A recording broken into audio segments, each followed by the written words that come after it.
रामपुर गांव में रामू नाम का एक ईमानदार किसान रहता था। वो मेहनत और ईमानदारी से अपने खेतों में काम करता और उसकी पत्नी राधा वो एक नंबर की लालची थी। वो अपने पति की ईमानदारी से परेशान थी।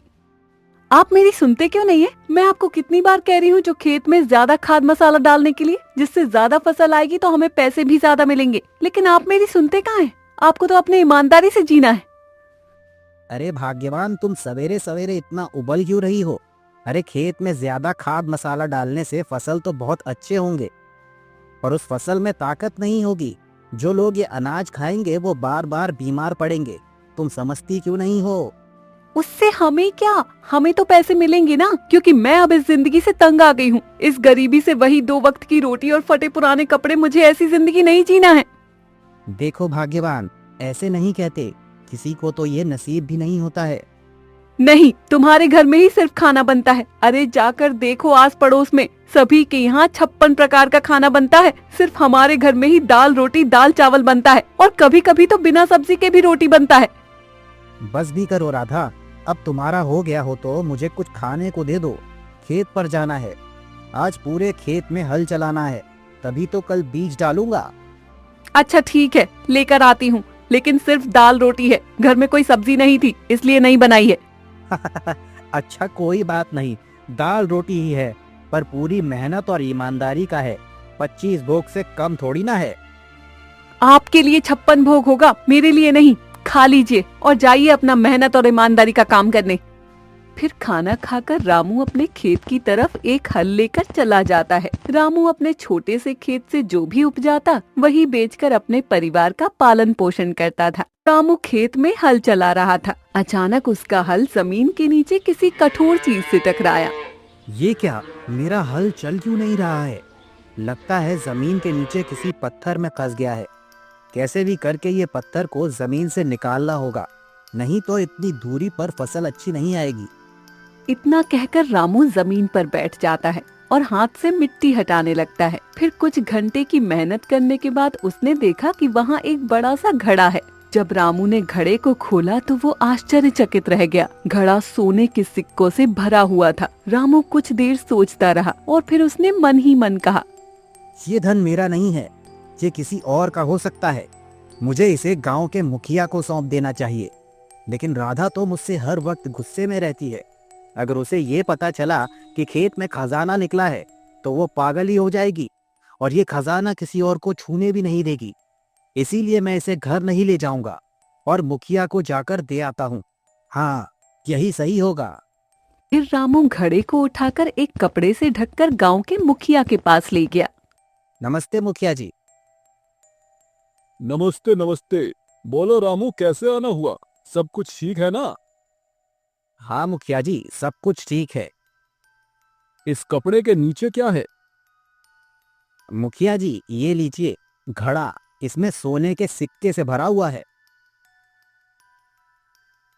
इतने सारे सोने के सिक्के कहाँ से आए, और ये तुम मुझे क्यों दे रहे हो? मुखिया जी, मैं अपनी जमीन में हल चला रहा था तो और मेरा हल इसी घड़े में फंस गया, और मैं पत्थर समझकर उस जगह की मिट्टी हटाने लगा। कई घंटे की मेहनत के बाद ये घड़ा मिला है। फिर तो ये सारा धन तुम्हारा हुआ, तो तुम मुझे देने क्यों आए हो? ये धन मेरा नहीं है मुखिया जी, क्योंकि मैं इसे नहीं कमाया हूँ। ये मुझे जमीन से मिला है, तो ये धन इन गांव वालों का है। रामू की बात सुनकर मुखिया ने रामू की ईमानदारी देखकर उसकी बहुत प्रशंसा की। उन्होंने कहा, रामू, तुमने जो किया वो आज के समय में बहुत कम लोग करते हैं। ये धन तुम्हारी ईमानदारी का इनाम है। इसे अपने पास रखो और अपने परिवार की जरूरतों को पूरा करो, क्योंकि तुम्हारे पास भी रहने के लिए अच्छा सा घर नहीं है। तुम्हारी पत्नी को देखता हूँ, आए दिन तुमसे झगड़ती रहती है। मुझे इसकी आवश्यकता नहीं है। मैं अपने मेहनत के बल पर जीवन जी सकता हूँ। आप इसे गांव के भले के लिए उपयोग करो। और मेरी पत्नी का क्या है? उसका तो काम है कहना और मेरा सुनना। वैसे तो दिल की बहुत अच्छी है, बस जबान मिर्ची जैसी है। अरे मान गए भाई, तुम्हारे जैसा ईमानदार तो पूरे गांव में कोई नहीं है। अगर तुम्हारी जगह कोई और रहता तो वो ये खजाने को अपने पास ही रखता और किसी को कानो कान भनक तक नहीं लगने देता।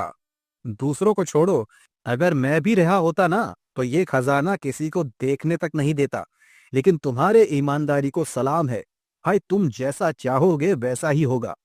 मुखिया ने रामू की बात मान ली और सोने के सिक्कों का उपयोग गांव की भलाई के लिए किया। जब मुखिया उसी पैसों से गांव में स्कूल बना रहा था तो वहां के लोग कहते हैं, मुखिया जी, आपके पास इतने सारे पैसे कहाँ से आ गए जो आप गांव में स्कूल बनवा रहे हो? हाँ मुखिया जी, सरकार ने तो अभी तक कोई घोषणा नहीं की है, फिर ये आप सब कहाँ से कर रहे हो? अरे तुम लोग परेशान क्यों हो रहे हो? ये पैसा मेरा नहीं है, ये तो रामू का है। उस भिखारी के पास इतने सारे पैसे कहाँ से आए? उसके घर तो एक वक्त का खाना भी ढंग से नहीं हो पाता है। अरे भाई ऐसे मत बोलो। अरे वो एक वक्त का खाना भी खाता है ना, पर उसके जैसा ईमानदार आदमी हमारे पूरे गांव में नहीं होगा। वैसे मुखिया जी, रामू आपको इतने सारे पैसे कहाँ से दे सकता है? अरे भाई, उसके खेत में एक घड़ा मिला था जिसमें सोने के सिक्के से भरा हुआ था। रामू ने वो घड़ा अपने पास न रखकर मेरे पास लेकर आ गया और बोला गांव के भलाई में इस्तेमाल करने के लिए। इसीलिए मैं रामू के दिए हुए सोने के सिक्कों से ये स्कूल बनवा रहा हूँ और घर घर पानी का नल भी लगवाऊंगा। क्या सच में रामू ने ऐसा किया? रामू जैसा कोई नहीं। हमारे गांव में हमें रामू के पास चलना चाहिए और उसे इसके लिए धन्यवाद करना चाहिए। फिर दोनों आदमी रामू के घर चले जाते हैं और रामू को आवाज देते हैं। रामू भाई घर पे है क्या? तभी रामू दातुन करते हुए घर से बाहर आता है। क्या हुआ भाई, तुम दोनों इतने सवेरे सवेरे मेरे घर पर? कोई काम था क्या? कोई काम नहीं था, बस तुम्हारा नेकी देखकर सोचा तुम्हें एक बार धन्यवाद कह दूं। ऐसा मैंने क्या कर दिया जो तुम दोनों को धन्यवाद करने मेरे घर आना पड़ा? वो क्या है ना, मुखिया जी बोल रहे थे जो आपके खेतों में खजाना निकला था वो आप गांव के भलाई के लिए मुखिया जी को दे दिए। अच्छा, इसमें कौन सी बड़ी बात है?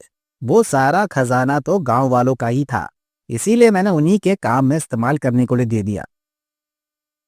आप तो इतना अच्छा सोच लेते हैं, हम लोग तो कभी सोच ही नहीं पाते।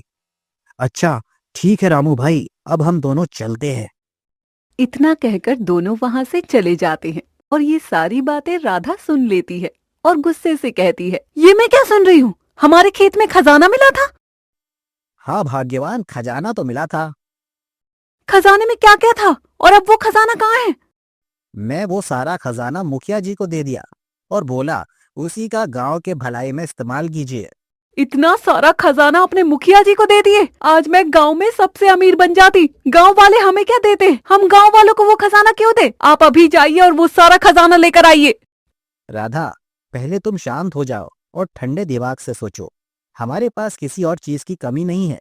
खाने के लिए खाना है, रहने के लिए घर है और शरीर पर आवश्यकता अनुसार कपड़े हैं। इससे बढ़कर हमें क्या चाहिए? गांव में ऐसे भी गरीब हैं जिनके पास खाने के लिए खाना नहीं है, रहने के लिए छत नहीं है और न शरीर पर कपड़े हैं। उनकी भलाई में वो खजाना मुखिया जी को लगाने के लिए दिया था, मैं वो वापस नहीं ला सकता। तुम मुझे समझो। वो दोनों आपस में बहस कर ही रहे होते हैं कि उसी वक्त गांव की एक गरीब औरत आकर रामू से कहती है, रामू आप ही का नाम है? हाँ मेरा नाम है, बोलिए। आपकी मेहरबानी से अब हमारे बच्चे भी पढ़ सकेंगे। मैंने मुखिया जी से पूछा कि स्कूल कौन बना रहा है, उन्होंने आपका नाम बताया। आपका भगवान भला करे। मेरे बच्चे कब से पढ़ना चाहते थे, पर प्राइवेट स्कूलों की फीस तो हजारों में है और मुझ जैसे गरीब कहाँ दे पाते। अब आपकी मेहरबानी से हमारे बच्चे भी पढ़ सकेंगे। ये सब तो ऊपर वाले की मेहरबानी है, मैंने इसमें कुछ नहीं किया। वो खजाना तो आप ही लोगों का था। भगवान आप जैसा ईमानदार हर किसी को बनाए और आप जैसा नेक दिल भी। बहन जी, आपके पति इंसान नहीं भगवान है, जिन्होंने हम जैसे गरीबों का भला किया है। भगवान आपके पति को लंबी उम्र दे। इतना कहकर औरत वहाँ से चली जाती है। ये सुनकर राधा परेशान हो जाती है और कहती है, मुझे माफ कर दीजिए, मैंने आपकी बात कभी नहीं मानी। आज मुझे पता चल रहा है कि हमसे भी गरीब हैं। उन लोगों के लिए आप भगवान बन गए। मैं आपसे फिर कभी पैसे के मामले में लड़ाई नहीं करूंगी। मैं भी आप ही की तरह मेहनत और ईमानदारी से अपनी जिंदगी बिताऊंगी। मुझे माफ कर दीजिए। कोई बात नहीं भाग्यवान, तुम भी दिल की बहुत अच्छी हो, मैं जानता था, इसीलिए वो खजाना मुखिया जी को दे आया। फिर उस दिन से दोनों पति पत्नी खुशी खुशी अपना जीवन जीने लगते हैं। स्कूल और पानी की सुविधा पूरे गांव में बनाई गई, जिससे पूरे गांव के लोग बहुत खुश थे और रामू की ईमानदारी की कहानी दूर दूर तक फैली और वो सभी के लिए प्रेरणा बन गया। शिक्षा। ईमानदारी से न केवल हमारा सम्मान बढ़ता है, बल्कि समाज का भी भला होता है।